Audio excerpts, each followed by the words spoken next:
இதெல்லாம் தோல்னா ஒரு நாள் பத்தாது. அவரோட ரசிகர் தான். எனக்கு ரொம்ப பிடிச்சது மீனாட்சி.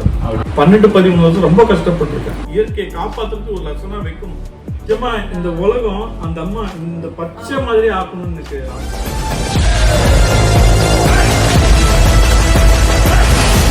ஹாய் மக்களே, எதையோ நோக்கி அவசர அவசரமாக ஓடிக்கிட்டு இருக்க நம்மளோட வாழ்க்கையில் எதை பற்றியுமே கவலைப்படாமல் 3000 குழந்தைங்களை வளர்க்குறது மட்டுமே தன்னோட வாழ்நாள் கடமையாக நினச்சி ஒருத்தர் வாழ்ந்துக்கிட்டு இருக்காரு. அவர் யாருன்றதை இந்த வீடியோவில் பாருங்கள். நான் இப்போ வந்திருக்க இடம் தான் சென்னையில் இருக்க சிந்தாதிரிப்பேட்டுன்ற ஏரியா. இந்த ஏரியாவில் சுதர்சன் சார் வீடு எங்கே இருக்குன்னு கேட்டீங்கன்னா யாருக்குமே தெரியாது. அதே நேரத்தில் பேரட் சுதர்சன் சார் வீடு எங்கே இருக்குன்னு கேட்டிங்கன்னா சின்ன குழந்தைங்க கூட கூட்டிகிட்டு வந்து விட்டுரும். இப்போ சமீபத்தில் ரிலீஸ் ஆன மெய்யழகன் மூவி பார்த்தவங்களுக்கு நான் சொல்கிறவர் யாருன்றதை கொஞ்சம் தெரிஞ்சிருக்கும். மெய்யழகன் மூவியில் ஃபர்ஸ்ட் ஃப்ரேமில் அரவிந்த் சுவாமி அவரோட வீட்டு மாடியில் உட்காந்து நிறைய கிளிகளுக்கு சாப்பாடு போட்டுட்டு இருப்பாரு. அதை ரியல் லைஃப்பில் செய்கிற ரியல் மெய்யழகன் நம்ம சுதர்சன் சார் தான். Sorry, parrot Sudarshan sir. அப்படி பேரட் வந்து இவரோட வாழ்க்கையில் ஒரு தவிர்க்க முடியாத அங்கமாகவே மாறிடுச்சு. இந்த மூவி வந்ததுக்கு அப்புறம் தான் இவர் தெரிஞ்சிருந்திருக்கும் உங்களுக்கு. ஆனால் இவர் இந்த வேலையை 13 வருஷமா பார்த்துக்கிட்டு இருக்காருன்றது எத்தனை பேருக்கு தெரியும்? ஆமாங்க, கிட்டத்தட்ட 13 வருஷமா நம்ம சுதர்சன் சார் வந்து அவரோட வீட்டில் மாடியில் குறைஞ்சது 2000 5000 கிளிகளுக்கு டெய்லி காலையில் சாயங்காலம்னு சொல்லி 2 வேளை சாப்பாடு வச்சுக்கிட்டு இருக்காரு. இப்படி பரபரப்பாக ஓடிக்கிட்டு இருக்க இந்த சிட்டியில் இவ்வளோ கிளிகள் இவர் வீட்டுக்கு வருதுன்னா அது சுதர்சன் சார் மேலே இருக்க நம்பிக்கையினால மட்டும்தான் இவ்வளோ கிளிகள் அவர் நம்பி அவர் வீட்டுக்கு வருது. இது பொதுமக்கள் கூட அவ்வளோ சீக்கிரமாக பழகுமான்னு கேட்டால் பழகாது. ஆனால் நம்ம சுதர்சன் சார் கூட இருக்கும் போது மட்டும் அது பயம் இல்லாமல் அந்த இடத்துக்கு வந்து நம்ம வைக்கிற சாப்பாடெல்லாம் சாப்பிட்டுட்டு போகுது. அவர் அதுக்கு என்ன சாப்பாடுலாம் வைக்கிறாருன்னு பார்த்தீங்கன்னா ஊற வச்ச அரிசியும் கொஞ்சம் நிலக்கடலையும் வைக்கிறாரு. இவ்வளோ பரபரப்பாக ஓடிக்கிட்டு இருக்க இந்த சென்னையில் சுதர்சன் சாரோட வீட்டோட மாடின்றது நம்ம சென்னையில் தான் இருக்குமான்றதே மறக்க வச்சு அது வேற ஒரு இடத்துக்கே நம்மளை கூட்டிகிட்டு போயிடுது. 3000 கிளிகள் ஒரே இடத்துல உட்காந்து சாப்பிட்றத பார்க்கும்போது சொல்ல தெரியல, பட் அது ஏதோ ஒன்று பண்ணுது. 13 வருஷமா ஒரே ஆளா இவர் தன் வீட்டோட மாடியில் குறைஞ்சது 2000 3000 கிளிகளுக்கு உணவு வச்சுக்கிட்டு இருக்காரு. இவ்வளவு வருஷமா இதை தனியாவே தான் பார்த்துட்டு இருந்தாரு. இப்போ சமீப காலங்களா பொதுமக்களையும் பார்க்க வந்து அலோவ் பண்றாரு. அது அவர் சொல்ற அந்த ரூல்ஸ் அண்ட் ரெகுலேஷன்ஸ் எல்லாம் ஃபாலோ பண்ணி அவர் சொல்ற டைமிங்க்கு அவரோட வீட்டுக்கு போனோம்னா அவர் கூட சேர்ந்து நாமளும் கிளிங்களுக்கு சாப்பாடெல்லாம் வைக்கலாம். இப்படி இவரை பத்தி நான் கேள்விப்பட்டவனே அவரை பார்த்தே ஆகணும்னு சொல்லி அவர் வீட்டுக்கு போயிட்டேன். அங்க போனதுக்கு அப்புறம் தான் தெரிஞ்சது எனக்கு அவரை தெரிஞ்சிருக்குன்றதை தாண்டி அவருக்கும் என்ன தெரிஞ்சிருக்கு. ஆனா உங்களை பத்தி எனக்கு தெரியும். நான் உங்க ரசிகர் இல்லையா? இவ்வளவு அழகா வரைஞ்சிருக்கிறாரு. ஒரு குழந்தைத்தனமா ஒரு ஆண்டாளை காட்டுறது ரொம்ப கஷ்டம். அது நான் சிலது ரொம்ப உட்காந்து ஆக்சுவலாக நீங்கள் பார்த்துருக்கீங்கன்றதே எனக்கு ஒரு ஆச்சரியமா இல்லை. பார்த்துருக்கீங்களான்னு எனக்கு தெரியல. நான் எல்லாருக்கும் ரசிக்கிறேன் சார். எல்லாரும் எனக்கு போய் செலிபிரிட்டிஸ் ரசிக்கிறாங்க. இவர் என்ன ஃபாலோ பண்ணிட்டு இருக்காருன்றது தெரிஞ்ச ஒட்டியுமே எனக்கு பயங்கர சந்தோஷமாயிருச்சு. ஓகே, இவருக்குன்னு நம்ம பண்ண ஆர்ட்டை இவர்கிட்ட கொடுக்கும் போது அதை பார்த்து இவர் எவ்வளோ சந்தோஷப்படுறாருன்றதை பார்க்கலாம். அப்புறம் அவர்கிட்ட கேட்க வேண்டிய அந்த 3 கொஸ்டினையும் கேட்கலாம். சார் ஃபாலோ பண்ணுறாரு எனக்கு தெரியாது. நான் வந்தோட்டையும் சரி இன்ட்ரோடியூஸ் பண்ணணும்னு நினச்சேன். பட் அவரே இல்லை, நான் உங்களுக்கு பார்த்துருக்கேன். காமிச்சார், அவரை காமிச்சார். ஒரு ஆர்டிஸ்ட் பாரு எவ்வளோ அழகாக வரைஞ்சிருக்காங்க. ரொம்ப நல்லா இருக்கும். ஆர்ட்லேருந்தே ஸ்டார்ட் பண்ணிடலாம் சார். நம்ம ஓப்பன் பண்ணுறதுலேருந்து ஸ்டார்ட் பண்ணலாம்.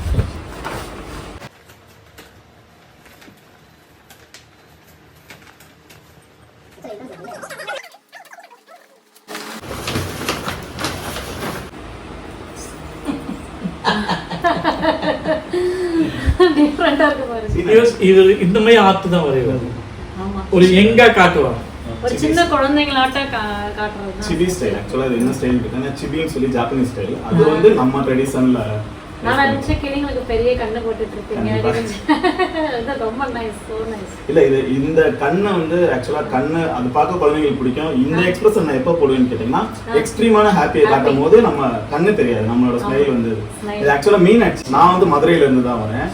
சோ வந்து நான் எப்படி இங்க விசிட் பண்ணணும் அது மாதிரி அம்மா விசிட் பண்ணா இப்ப இந்த சீக்வன்ஸ் நடந்திருக்கும். அததான் வந்து கையில வச்சு சார் கையில ரைஸ் இருக்கும். இதுல ஒரு குட்டி ஸ்டோரியும் வச்சிருக்கேன். எப்படின்னு கேட்டீங்கன்னா இது வந்து மீனாட்சி கையில இருக்க கிளி.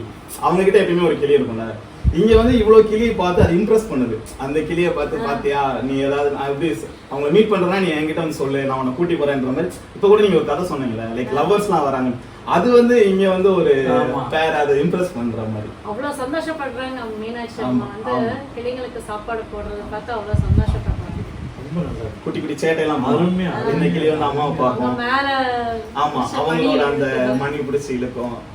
ரொம்ப அழகா. ரொம்ப சான்ஸ் ரொம்ப எனக்கு அழகா பிடிச்சது. பேரட்னோட்டையும் எனக்கு இதுதான் டக்குன்னு கனெக்ட் ஆச்சு. கண்டிப்பா சார் இந்த மாதிரி தான் ஒன்று கொடுக்கணும். நான் ஒரு சின்ன வயசுல பார்த்த மாதிரி இருக்கு. நான் பார்க்கல, ஆனா இதுல பார்க்குறேன். ரொம்ப நல்லா இருக்கு. Thank you so much. Thank you so much. நல்லா இருக்கு. ஏன்னா நிறைய இன்டர்வியூ பார்க்கும்போது நீங்க கடவுள் பத்தி பேசவே மாட்டீங்க. மேபி லைக் ஏத்திஸ்டா உண்டு சார் எங்களுக்கு. இருக்கு. பட் காட்டிக்கர்லனோட்டையும் நம்ம கடவுளோட கனெக்ட் பண்ணி வரைஞ்சிருக்கோமே, அது அவருக்கு கனெக்ட் ஆகுமா? அது இறைவன்றது ஒரு படைப்பாளி. படைப்பாளி இல்லாம படைப்பே இருக்காது. அதாவது ரஜினிகாந்த் இங்கிலீஷ்ல சொல்லியிருப்பாரு, there is no creator, there is no creation. அம்மா இல்லைன்னா நம்ம இல்லை. கண்டிப்பா அதுதான். இல்ல ஆக்சுவலா அது ஒரு நல்ல திங்கும் சார். நீங்க காட்டிக்கல நான் வந்து கடவுள் பிடிக்கும், சில பேர் வேற மாதிரிலாம் எக்ஸாஜரேட் பண்ணுவாங்க. நீங்க அது நேச்சர் தான் நம்மளை எப்பயுமே வழி நடத்துதுன்றத வந்து நேச்சர் தான் கடவுளை பார்க்கணும். கண்டிப்பா எனக்கு அது ஒண்ணு கொஞ்சம் டவுட்டாவும் இருந்துச்சு, கடவுளோட மிங்கிள் பண்ணி வரையலாமா. அப்புறம் ஸ்டோரி அப்படின்னா கண்டிப்பா மீனாட்சி அம்மன் வந்தா இந்த சீக்வன்ஸ் எனக்கு ரொம்ப பிடிச்சது மீனாட்சி அம்மன். பார்க்கும்போது மனசுக்கு எவ்வளவு சந்தோஷமா இருக்கு. கடவுள் வந்தாலும் இதே மாதிரி சிரிப்பாங்க. கண்டிப்பா நிஜமா இந்த உலகம் அந்த அம்மா இந்த பச்சை மாதிரி ஆக்கணும்னு எனக்கு ஆசை. கண்டிப்பா நம்ம இறக்கும் போது இந்த உலகமே பச்சையா இருந்தா இந்த குழந்தைங்க நல்லா வாழ்வாங்க.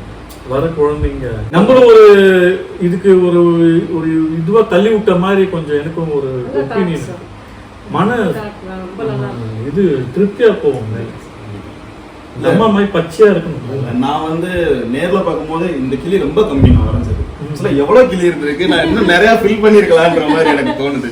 இது ஓகே ஆர்ட்டும் தெரியணும்ன்றத கொஞ்சம் கிளி போட்டு இதோட முடிஞ்சிட போகுதுங்களா? இல்ல கண்டிப்பா ஓகே. ஃபர்ஸ்ட் எப்படி சார் ஸ்டார்ட் பண்ணீங்க? நீங்க இப்ப சொல்லும் போதே சொன்னீங்க, ஏன்னா மத்தவங்க வச்சாங்கன்னா எங்களுக்கு எல்லாம் காக்கா தான் வருதுன்ற மாதிரி. நீங்க எப்படி இவ்வளவு கிளி நம்ம கிட்ட வருதுன்றதை எப்போ நோட் பண்ணீங்க? ஃப்ரம் பிகினிங் எவ்வளவு வந்துச்சு? ஃபர்ஸ்ட் எனக்கும் காக்கா தான் வந்தது.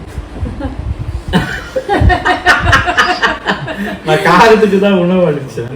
பிகினிங்லாம் கம்மி தான் சார். நான் என் ஒய்ஃப்க்கு காட்டுவேன், மேலே எத்தனை பறவைங்க போகுதுப்பா, நம்ம இந்த பறவைங்கெல்லாம் சாப்பாடு போடணும் சொல்லுவேன். அது ஒய்ஃப் கிட்ட சொன்ன மாதிரி நான் அது வந்தேன். ஸ்டார்டிங்ல 1-2 தான் சார் வரும். 1-2 வந்து அவங்களுக்கு வந்து இந்த இடம் வந்து சேஃப் ஜோன் அப்படின்னு நினைச்சு இன்னும் அவங்க 4 பேர் மெயினா அன்பு தான் சார். அன்புக்கு உண்டோ அடைக்கும் தான். அதுக்காக காட்டும் போது ஒரு பாசம் அவங்க நம்ம கிட்ட, நாம அவங்க கிட்ட காட்டுற பாசம் வந்து அவங்க தெரிஞ்சுக்கணும். காலங்கத்துல உட்காந்து அதான் பார்ப்பேன் நான். ரொம்ப பயங்கர கோவம் அவங்களுக்கு நான் ஹியூமன்ஸ் மேல. ஏன்னா இயற்கையை அழிக்கிறோம் சொல்லிட்டு அதே அந்த ஒரு காரணத்துக்கோசம் விலங்குகளும் பறவை இனங்களும் ஹியூமன்ஸை பார்த்தா பயந்து ஓடுறது அதான் காரணம். இல்லைன்னா இன்னும் நெருக்கமா இருப்பாங்க நம்ம கிட்ட. நீங்க சொல்ற மாதிரி நிறைய அனிமல்ஸ் இருக்கு. கிளி மட்டும் இல்லாம பூனை இருந்துச்சு, ஆடு வந்துச்சு, நாய் இருந்தது, டாக் இருந்தது, 2 டாக் இருந்தது எங்ககிட்ட. லக்கின்னு ஒரு டாகும், ஆரியன் ஒரு டாக் இருந்தது. இந்த ஆக்டிவிட்டி இப்ப பண்ணிட்டு இருக்கீங்க. உங்களோட மத்த ஆக்டிவிட்டி எல்லாம் எப்படி பண்றீங்க? இப்ப டெய்லி நீங்க ஃபுட் கொடுப்பீங்கன்னா அந்த பேர்ட்ஸ் எல்லாம் வெயிட் பண்ணும். மத்த வெளியில போறதெல்லாம் நீங்க எப்படி பாத்துக்கிறீங்க? பண்ணி தான் சார் அவங்க கிளீனிங் பண்ணும். இன்னும் நல்லது பண்ணுவார்னு நினைக்கிறேன். ஏன்னா நான் 12-13 வருஷம் ரொம்ப கஷ்டப்பட்டிருக்கேன். மன வலி இருக்கும். என்னடா இவ்வளோ கடவுள் நம்ம பெயின் போகிறதுக்கு தான் இது ஸ்டார்ட் பண்ணேன். லாஸ்ட்டாக அதுவே ஒரு பெயின் ஆயிடுச்சு. இவ்வளோ பறவைங்க ஆரம்பிச்சிட்டாங்க. வரும்போது எதுக்கு பண்ணுறோம் ஏது பண்ணுறோன்னு யோசிக்கும் போது நம்ம ஏதோ நல்லது பண்ணுறோன்னு தெரியுது, ஆனால் வலி அதிகமாயிடுச்சு. இல்லை ஒரு சில டைமில் ரொம்ப வெயிட்டு தூக்கி ஏறும்போது அவருக்கு பேக் பெயின் வந்துடும். அந்த பேக் பெயின் வர்றது கூட ஒண்ணும் இல்ல, அடுத்த நாள் அது இன்னும் தூக்கிட்டு போகணும் அந்த வெயிட்டை. நீங்க பாத்தீங்களா அந்த பக்கெட்? ஆமா 3 பக்கெட் 2 பக்கெட் தூக்கிட்டு அதை தூக்கிட்டு நான் தான் போயிருந்தேன். இப்போதான் கொஞ்சம் வந்து ஹெல்ப் பண்றாங்க. நான் முதல்ல அதை யோசிச்சு நான் தனியா எடுத்துன்னு போயிருந்தேன்னு.